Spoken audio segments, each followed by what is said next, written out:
بسم اللہ الرحمن الرحیم۔ معزز سامعین کرام، آج آپ حضرات کو ایک ایسی شخصیت کے بارے میں بتلاؤں گا کہ انہوں نے کس طریقے سے اسلام قبول کیا، ان کے اسلام لانے کا کیا ذریعہ اور سبب بنا۔ پورا واقعہ آپ حضرات کے سامنے بیان کروں گا۔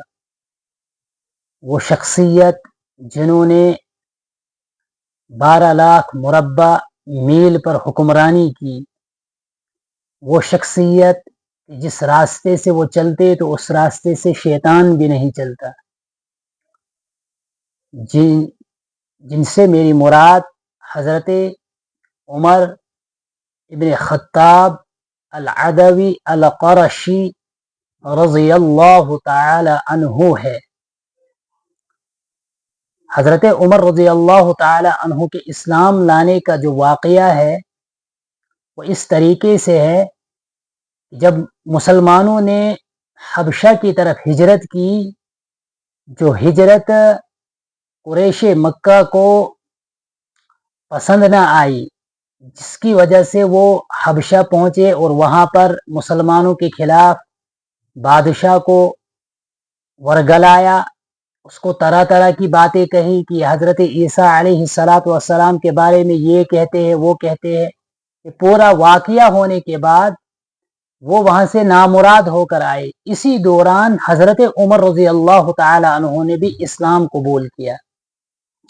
حضرت عمر رضی اللہ تعالی عنہ ایک دبدبے والے اور ایک قوت والے اور شان و شوکت والے آدمی تھے۔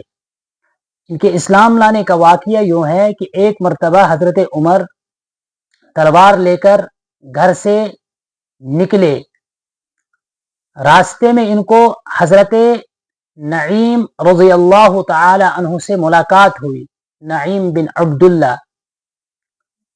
جب حضرت عمر نے ان کو دیکھا تو یہ نعیم بن عبداللہ بھی انہی کے قبیلے سے، عدی قبیلے سے تعلق رکھتے تھے۔ انہوں نے کہا کہ عمر کہاں جا رہے ہو؟ حضرت عمر نے کہا العیاذ باللہ، میں محمد جو صابی ہے ان کو قتل کرنے کے ارادے سے نکلا ہوں۔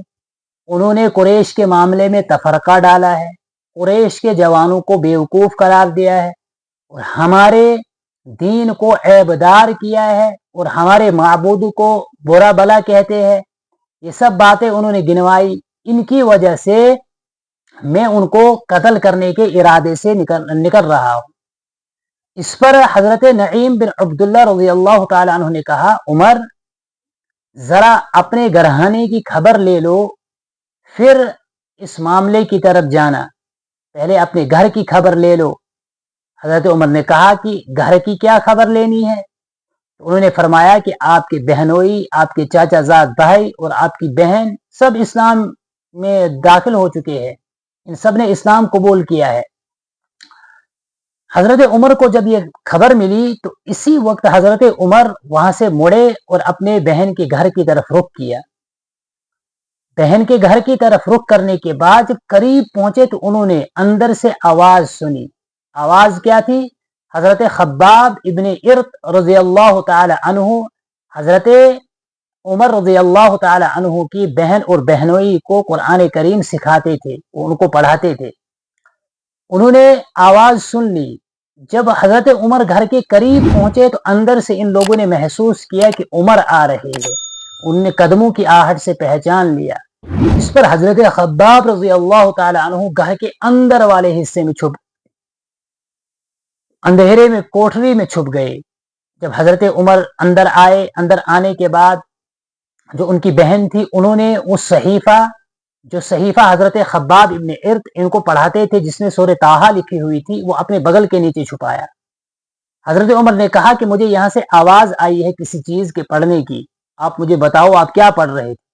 انہوں نے پہلے تو انکار کیا، لیکن جب حضرت عمر غصہ ہوئے انہوں نے ان کی پٹائی شروع کی، بہنوئی کو بھی مارا، بہن کو بھی مارا اور پورے طریقے سے مارا، بہت خون بہنے لگا ان کے جسم سے۔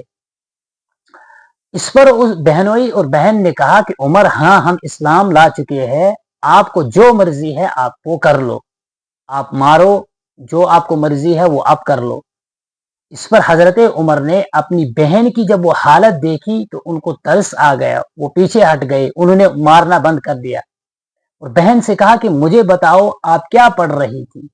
ان کی بہن نے کہا کہ میں تو آپ کو دکھاؤں گی لیکن مجھے آپ سے ڈر ہے۔ حضرت عمر نے ان کو بھروسہ دیا، اپنے معبودوں کی قسمیں کھائی، کیونکہ اس وقت ابھی ایمان نہیں لائے تھے، قسمیں کھائی کہ میں آپ کو نہیں ماروں گا، میں آپ سے نہیں چھینوں گا، کوئی تکلیف نہیں پہنچاؤں گا۔ اس پر ان کی بہن نے ان کو دعوت دی کہ پہلے آپ غسل کر کے آؤ، کیونکہ یہ قرآن کریم ہے، اس کو پاک شخص ہی چھو سکتا ہے، اور آپ ابھی مشرک ہو اور ناپاکی کی حالت میں ہو، آپ پہلے غسل کرو، غسل کر کے آؤ اور یہاں پھر ہم دیں گے، پھر آپ اس کو پڑھو۔ چنانچہ حضرت عمر رضی اللہ تعالی عنہ نے غسل کیا، غسل کرنے کے بعد جب وہاں سے آنے کے بعد جب انہوں نے قرآن کریم کی اس سورہ طٰہٰ کی تلاوت کی، تلاوت کرنے کے بعد ان کو عجیب سی کیفیت میں محسوس ہو گئی۔ انہوں نے کہا کہ یہ کتنا اچھا اور کتنا بہترین کلام ہے۔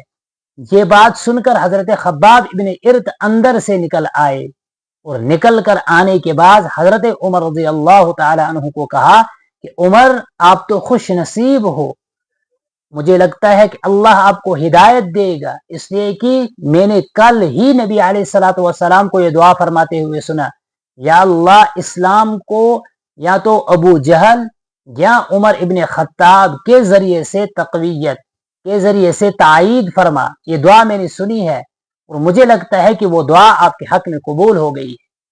اس پر حضرت عمر رضی اللہ تعالیٰ عنہ نے کہا کہ خباب مجھے بتاؤ نبی علیہ الصلوۃ والسلام کہاں پر ملیں گے؟ تو حضرت خباب نے کہا کہ آپ صلی اللہ علیہ وسلم کوئی صفا کے پاس ایک مکان میں ہے، وہاں پر ان کے ساتھی ہے، وہ وہاں پر دین کا کام کر رہے ہیں، وہاں پر ایک دوسرے کو اسلام سکھا رہے ہیں، قرآن کی تعلیم دے رہے ہیں۔ اس پر حضرت عمر رضی اللہ تعالیٰ نے کہا کہ مجھے وہاں پر لے چلو۔ چنانچہ انہوں نے ان کو لیا، لینے کے بعد جب وہاں پر پہنچے تو انہوں نے دروازہ کھٹکھٹایا، اندر سے ایک آدمی نے دروازے کے سوراخ میں سے دیکھا کہ کون آ رہا ہے۔ جب انہوں نے دیکھا حضرت عمر کو ننگی تلوار لٹکائے ہوئے آ رہے ہیں تو انہوں نے کہا کہ یہ حضرت عمر ہے۔ حضرت حمزہ نے اندر سے کہا کہ اس کو اندر آنے دو، اچھے ارادے سے آیا ہو تو ہم ان کی اچھائی سے پیش آئیں گے، برے ارادے سے آئے ہوں گے تو ہم ان کو انہی کی تلوار سے قتل کر دیں۔ اس پر حضرت عمر رضی اللہ تعالیٰ عنہ کو اجازت ملی، حضرت عمر اندر آئے۔ اندر آنے کے بعد آپ صلی اللہ علیہ وسلم کے ساتھ ایک کمرے میں ملے۔ نبی علیہ الصلوۃ والسلام نے ان کو یہاں سے پکڑ کر ان کو زور سے جھٹکا اور کہا کہ عمر آپ کا کیا خیال ہے؟ مجھے لگتا ہے کہ آپ اب بھی شرک سے باز نہیں آؤ گے، یہاں تک کہ اللہ آپ پر کوئی عذاب نازل کرے گا۔ اس وقت حضرت عمر رضی اللہ تعالیٰ عنہ نے کہا کہ یا رسول اللہ، میں تو آپ پر اور اللہ کے بھیجے ہوئے تعلیمات پر ایمان لانے کی غرض سے آیا ہوں، میرا کوئی اور ارادہ نہیں ہے۔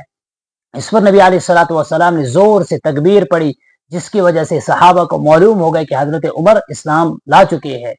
حضرت عمر رضی اللہ تعالی عنہ مسلمان ہو گئے، اسلام میں داخل ہوئے، اور اس سے پہلے ہی حضرت حمزہ نے بھی اسلام قبول کیا تھا، جس کی وجہ سے ایمان والوں کو ایک تقویت، ایمان والوں کو ایک قوت ملی، ان کو ایک سہارا ملا۔ اس کے بعد حضرت عمر رضی اللہ تعالی عنہ نے اعلان کعبۃ اللہ میں نماز پڑھنے کا اعلان کیا۔ مشرکین نے ان کو بے حد روکنے کی کوشش کی، لیکن مشرکین مایوس ہو کر واپس چلے گئے۔ پھر اس کے بعد حضرت عمر رضی اللہ تعالی عنہ کے کیا کارنامے رہے، ان سے آپ سب حضرات بخوبی واقف ہو۔